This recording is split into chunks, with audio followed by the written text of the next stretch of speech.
शांति।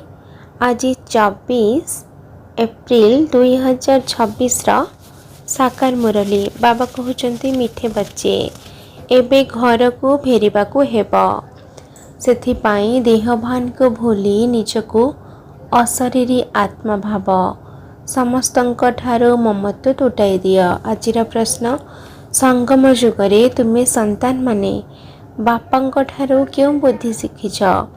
आजिर उत्तर तम प्रधान रो सत्व प्रधान किपरि हेबो निजर भाग्य किपरि बनाइबो एही बुद्धि एबे ही तुमे शिखुछ।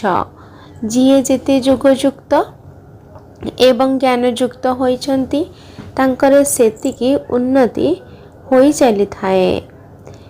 उन्नति करुथिबा संतान माने केबे भी लुचि रही परिबे नाही। बाबा प्रत्येक पिलांकर चालीचलन को बुझी पारुछन्ति कि क्यों संतान निजर उच्च भाग्य बनाउछन्ति। आजिर गीत मरना तेरी गली में। ओम शांति। धारणा पाई मुख्य सार 1 नंबर निजर चालीचलन द्वारा बाबांकर बा यज्ञर नाम प्रत्यक्ष करिवार अछि। एपरि कौनसी कर्म न हेउ जद्वारा बाबांकर इज्जत जीव।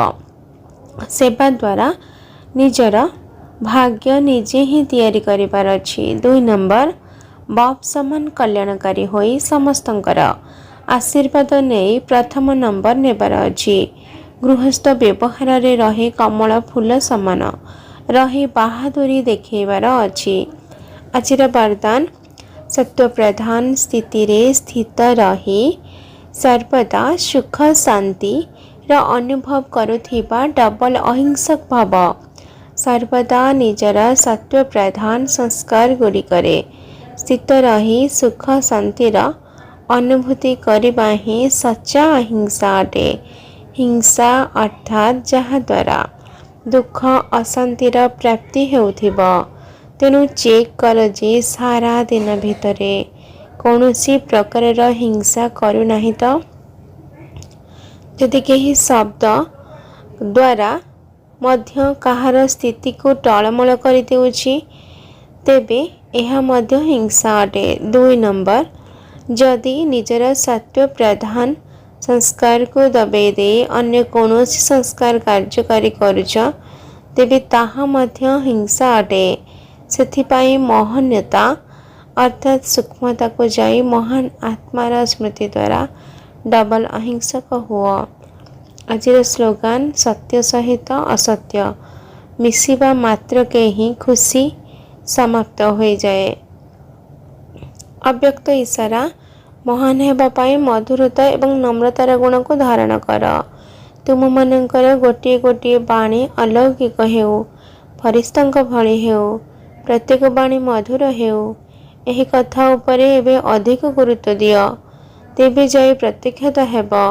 काहेकि न जे पर्यंत बाणीर शक्ति व्यर्थरे नष्ट हेउछि सेथिपाई बाणी द्वारा बाबांको प्रत्यक्ष करिबा पाई जेतिके शक्ति रहिबा दरकार ताहा कम अछि। तेणु निजर बाणीर शक्ति को जदि व्यर्थ ठारू सुरक्षित रखिबो तेबे बाबांको प्रत्यक्ष करिबार शब्द चारिआडे शुभिबो। अच्छा आजिर याद प्यार मिठी मिठी शिकिलाधे संतान मानक प्रति माता पिता बाप दादांकर मधुर स्नेह संपन्न शुभेच्छा एवं सुप्रभात।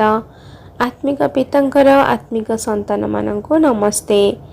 आत्मिक संतानंकर आत्मिक माता पिता बाप दादांको याद प्यार नमस्ते नमस्ते नमस्ते।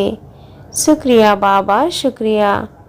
अच्छा ओम शांति ओम शांति ओम शांति।